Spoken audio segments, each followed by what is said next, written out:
un pantallazo del trabajo que ustedes conocen de la UNESCO 2010, el Atlas de las lenguas amenazadas, y cada globito rojo indica una lengua amenazada, y miren cómo el continente se va llenando cada vez más de globitos rojos, ¿no?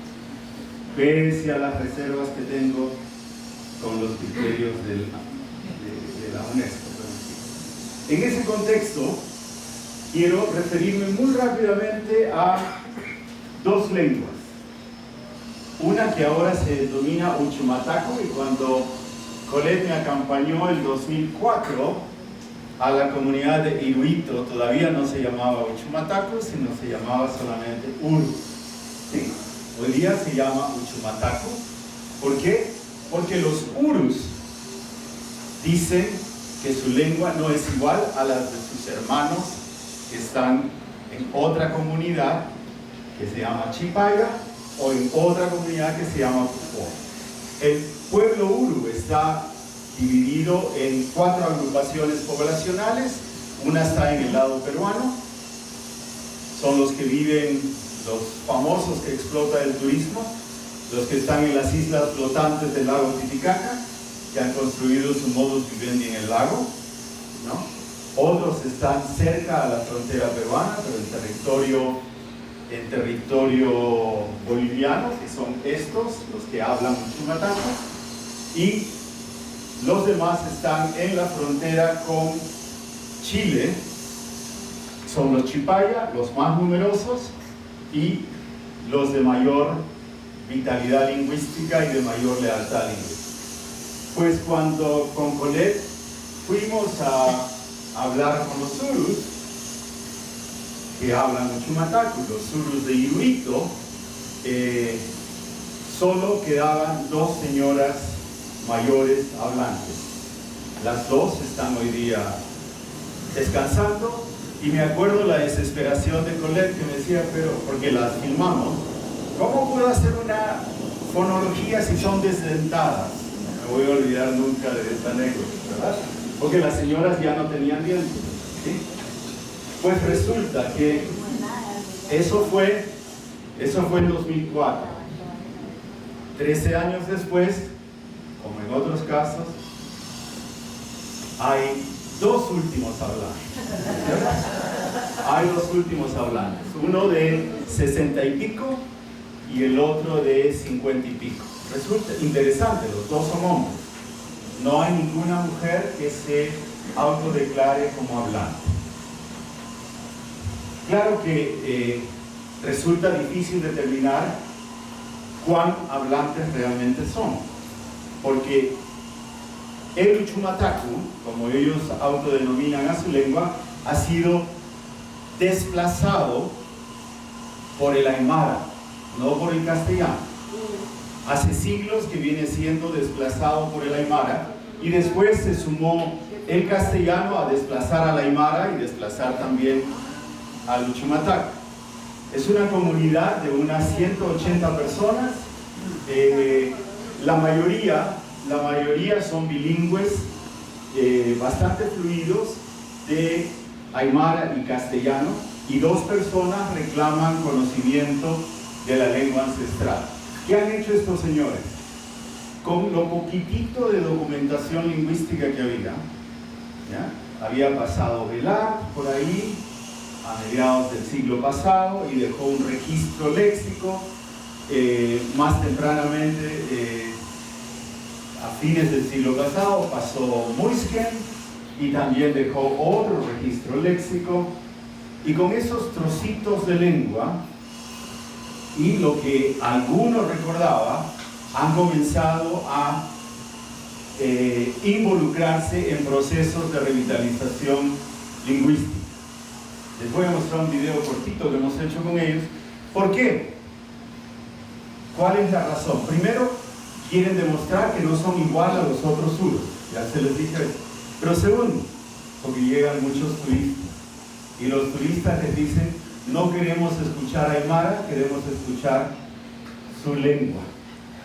Para probar que son Urus, están reapropiándose del Uru.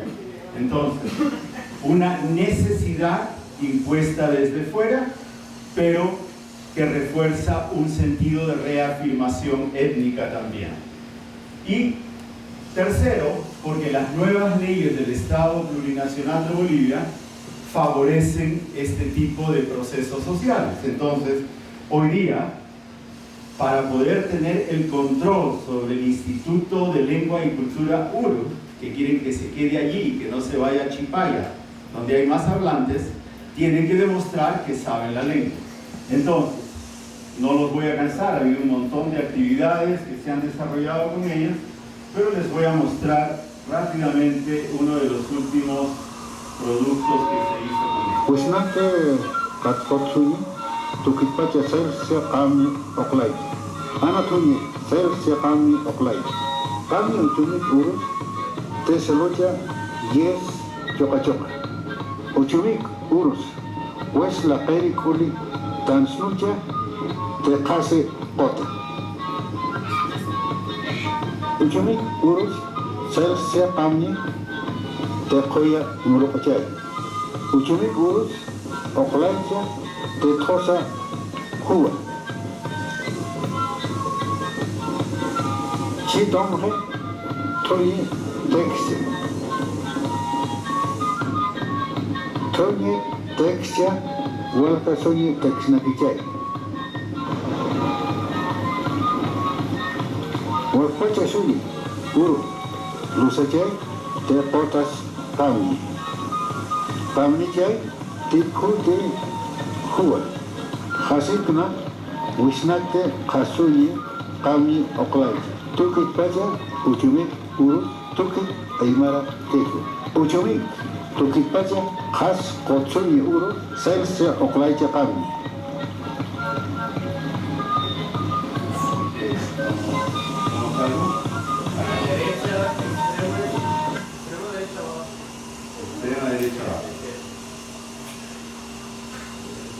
Entonces, esta es una animación producida con ellos, guión escrito por ellos, ilustración basada en lo que ellos han hecho, y son dos jóvenes de la Universidad de San Simón que nos han ayudado a hacer este videíto. Y no sé si ustedes habrán percibido que el habla no es totalmente fluida. No, Inda. Lorenzo Inda. El habla no es fluida, es lenta, entrecortada, y un análisis más fino nos diría que hay una que otra palabra aymara detrás. Pero si uno le dice a don Lorenzo que esa palabra es aymara, me mata y me dice, no, es un chumataco, eso no es aymara. ¿Sí? Como yo hablo aymara, a veces los provoco y le digo, pero hay aymara. Dice, no, es un chumataco. Y así es un chumataco hoy día, ¿cierto? Entonces, un pueblo y una lengua en real peligro de extinción, pero cuyos hablantes están haciendo esfuerzos denodados por mantener la lengua o dilatar su pérdida. Y el otro es, yo le puse acá Yuracaré porque es más conocido en la literatura como Yuracaré, es otro pueblo indígena boliviano, esta vez de la Amazonía, ¿no? Pero ellos han autodenominado su lengua ahora Tabuigo. Debía haber puesto Tabuigo en vez de Yuracaré, ¿no? Así como los urus le llaman Chuchumataco y no uru de Inuito, como se le llama en la literatura, los yuracarés le llaman Yuracaré. Y es otro trabajo que estamos haciendo con ellos. No van a poder verlo todo, pero les dejo el link. En este pueblo la lengua también está siendo desplazada, pero por el quechua, no por el castellano. Adrede he escogido desplazamientos de lenguas no por el castellano, sino por otra lengua indígena, porque a veces también nos quedamos con una visión muy corta. Este es un documental, una película de 30 minutos, hecha por los yuras, como se les dice en castellano, guión escrito por ellos, Ellos hacen de actores, Namaskote ellos han producido la película y nosotros solo nos hemos ayudado. ¿Sí?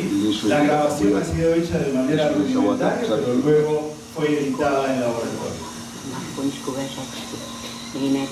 Y van a ver ahí, solo los voy a dejar escuchar 2 segunditos, el conflicto entre los padres y la hija que ya no quiere hablar.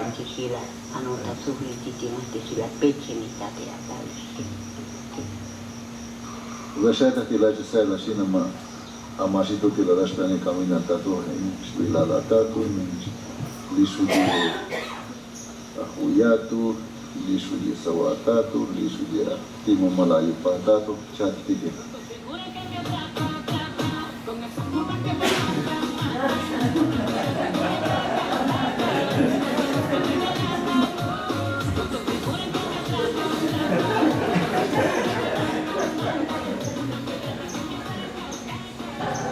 Buenos días, abuelita. Buenos días, abuelito. Witam telele. Sí, abuelito. Amasim. Bien, ¿y por qué me habla así en ese idioma? Ya yo no quiero que me hablen en ese idioma. Sachi. No, no me gusta. No quiero que me hablen ahora en ese idioma. Me tabu. No, pero a mí no me gusta. Lemmi winaninta mi atach. ¿Y eso a ustedes qué les importa si yo camino? Continuará.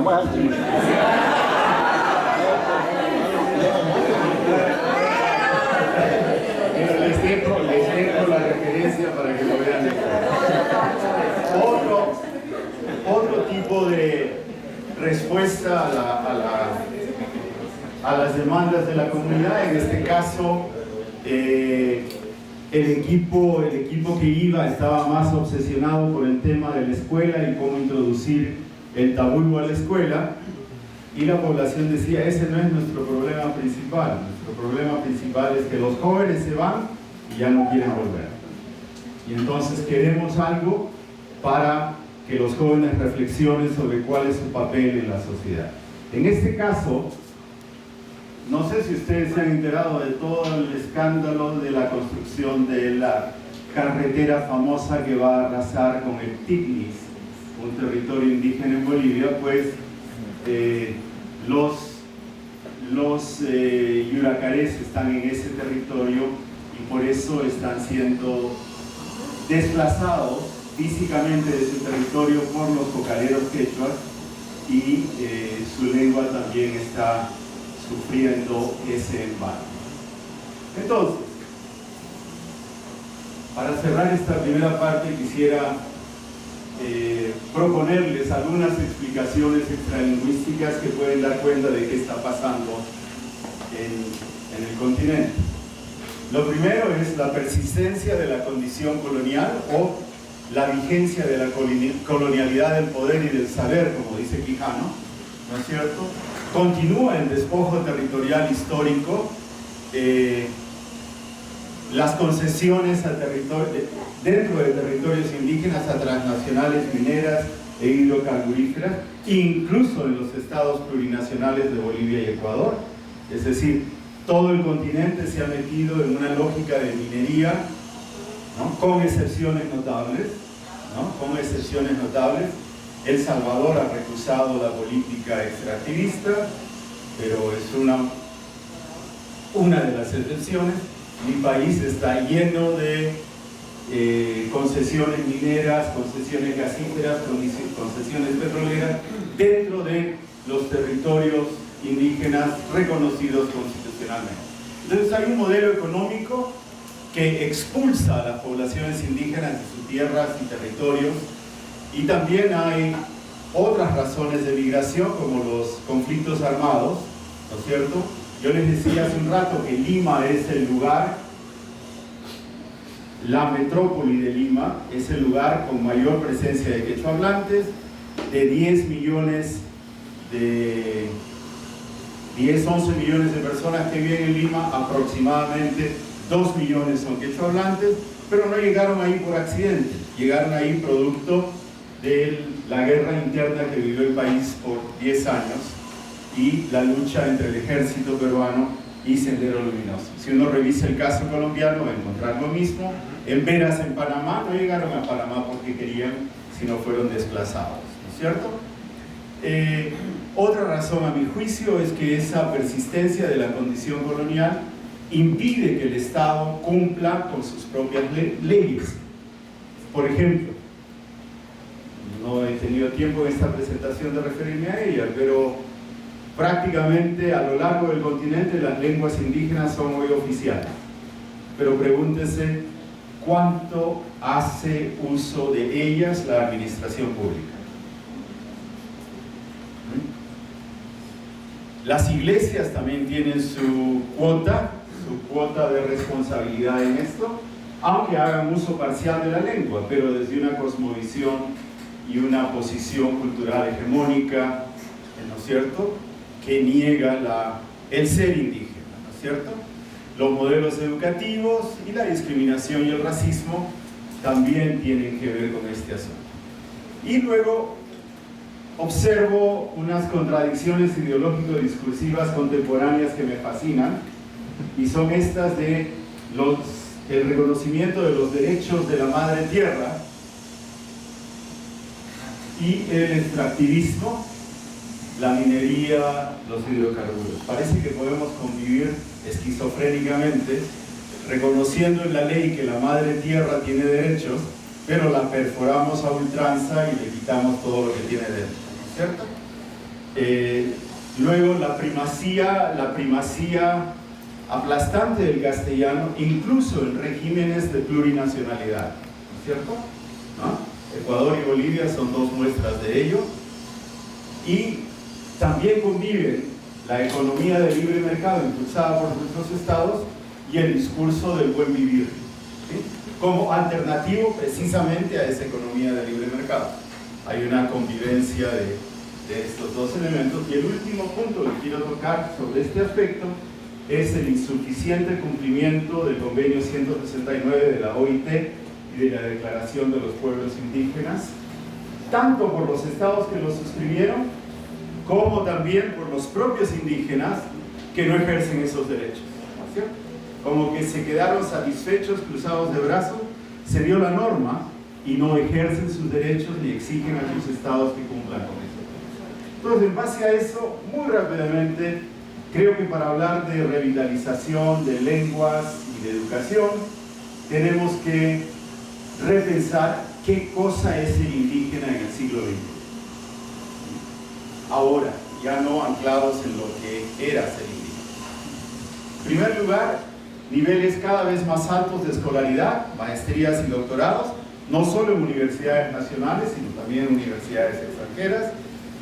Ya no están en lo que Aguirre Beltrán dijo acertadamente en los 60 desde México, en sus zonas de refugio, sino están en las ciudades y en las capitales metropolitanas, ¿no es cierto? Los indígenas, que antes eran objeto de la política pública, objeto de la planificación lingüística, objeto de nuestro trabajo, han pasado a ser sujetos de derecho. Y eso implica cambios fundamentales en el quehacer de todos, ¿verdad? Hoy día son parte de la comunidad política, forman parte de partidos convencionales, tienen sus propios partidos como Pachacuti en Ecuador o Huinac en Bolivia, en Guatemala, ¿no? Tienen sus propias organizaciones etnopolíticas. Interesante el caso, la mayoría de organizaciones etnopolíticas indígenas de cobertura regional o nacional son multiétnicas. Por tanto, la comunicación se da en castellano. No implica necesariamente hablar un idioma amerindio. Se autoidentifican como indígenas con fines identitarios y como forma de reafirmación política y cultural. Y también hay ese proceso que Albó denominó de retorno al indio, o Varese definió como de reinsurgencia indígena, y también Gustafsson, que estamos ante procesos colectivos e individuales de etnogénesis y de un esencialismo estratégico, particularmente en las ciudades y en las universidades, ¿sí? Entonces, indígenas que se autoafirman como tales, con fines identitarios, pero también con un fin político claro, ¿cierto? Y en ese contexto, ya Colette se refirió a ello, se reivindica el carácter simbólico y yo diría indexical, no solo de las lenguas, también de las culturas y de las cosmovisiones indígenas. A tal punto que por provocar a mis colegas, compañeros y exalumnos indígenas, porque parte de mi vida me la he pasado formando también profesionales indígenas, les digo, ustedes están construyendo un mundo de cosmovisión sin lengua. Porque se pregona y discursea sobre la importancia de la cosmovisión indígena, pero se lo hace en castellano. También por ese afán de llegar a un mayor número posible de personas, ¿cierto? Entonces, en esa reivindicación del carácter simbólico y lexical, hoy día, como nunca antes había ocurrido en el continente, está en cuestión la ontología del conocimiento escolar y académico. No hay lugar del continente donde me digan, no quiero solo mi lengua en el currículum, quiero mi conocimiento también en el currículum. Y también jóvenes que a nivel universitario comienzan a cuestionar los contenidos de los currículos, ¿no es cierto? Y hay una demanda, pues, de inclusión del conocimiento indígena en el currículum local oficial. Y por otro lado, los jóvenes están hoy día rapeando, rockeando, cantando música pop en lenguas indígenas. Y les voy a mostrar algo, pero más adelante. Y hoy día las lenguas, culturas y cosmovisiones son vistas como derechos colectivos. Ya no son solo, la lengua no es solo derecho individual, sino también derecho colectivo, ¿no? Y entonces eso nos lleva a que para la planificación se tomen en cuenta no solo los clásicos criterios de personalidad, sino también los criterios de territorialidad, ¿no? Y claro, eso conlleva una refundación o reimaginación del Estado-Nación. Fotos rápidas de indígenas del siglo XXI, cargando la guagua en la espalda, pero con celular, una manifestación en Chile y jóvenes, la diputada Tania Pariona, quechua del Perú, de Ayacucho, con maestría en política pública y por entrar a un doctorado en Harvard, chicas guatemaltecas trabajando en un laboratorio de cómputo y una asamblea tradicional en la comunidad, una marcha indígena, un desfile de modas en Nueva York, participación indígena en Naciones Unidas y también dos escenas más tradicionales, posando ante los turistas en Cusco y aquí en una procesión. Pero también, este es un póster del consulado de México en Nueva York, que se elaboró para un evento que hubo en la Universidad de Columbia sobre la migración mexicana a los Estados Unidos, y no tengo tiempo de dedicarme a ello, pero la presencia incluida de monolingües en Nueva York provenientes de México es alta, ¿sí?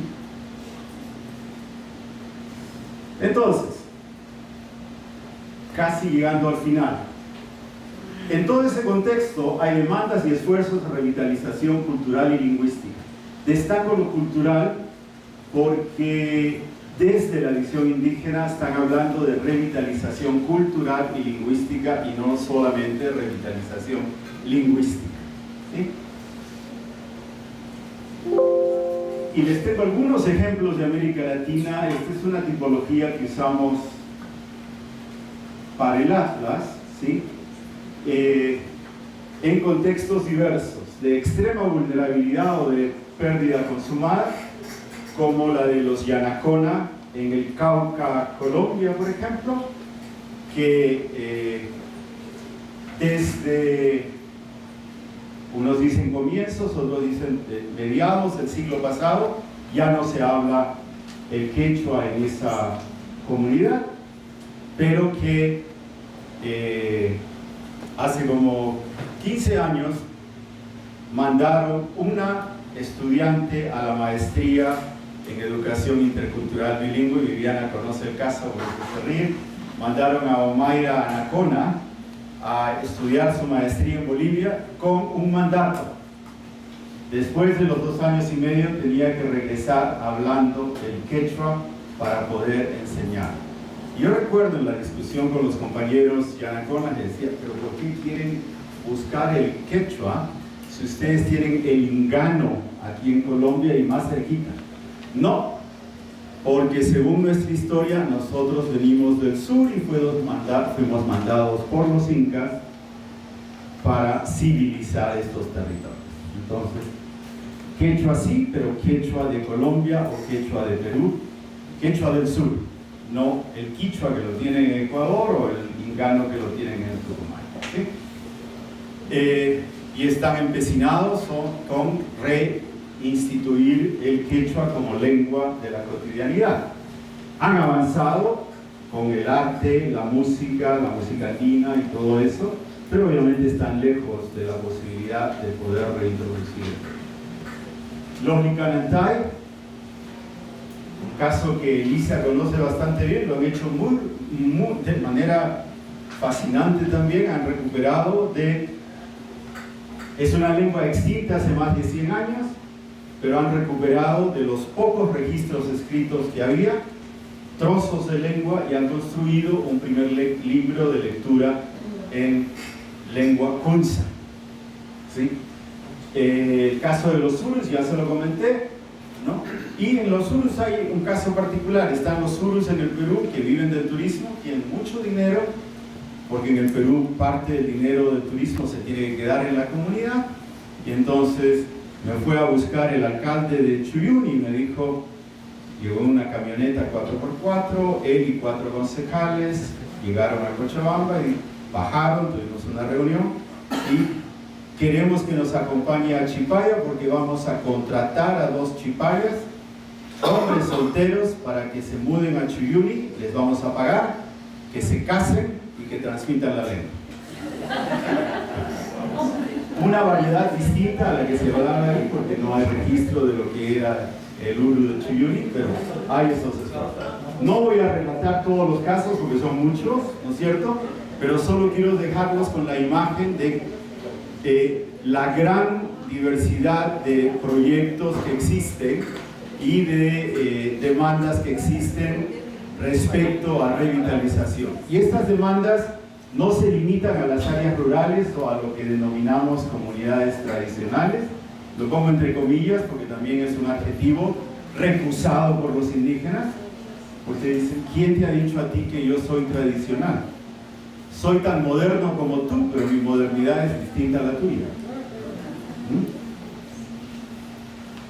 Y esas demandas están en las ciudades, en Santiago, en Lima, en Buenos Aires, y otra vez el pop, el rock, el rap, el pop que reaparecen por ahí. Y allí, ¿qué hemos aprendido en esta sistematización del proyecto Rama? Pues lo que nos decía Colette, que la reapropiación lingüística puede satisfacer solo necesidades simbólico-identitarias, ¿verdad? Y que desde la posición del sentir de la población, los trabajos deberían ir en esa dirección también, ¿no es cierto? Y ya les decía, los esfuerzos insuficientes de los pueblos separados por fronteras.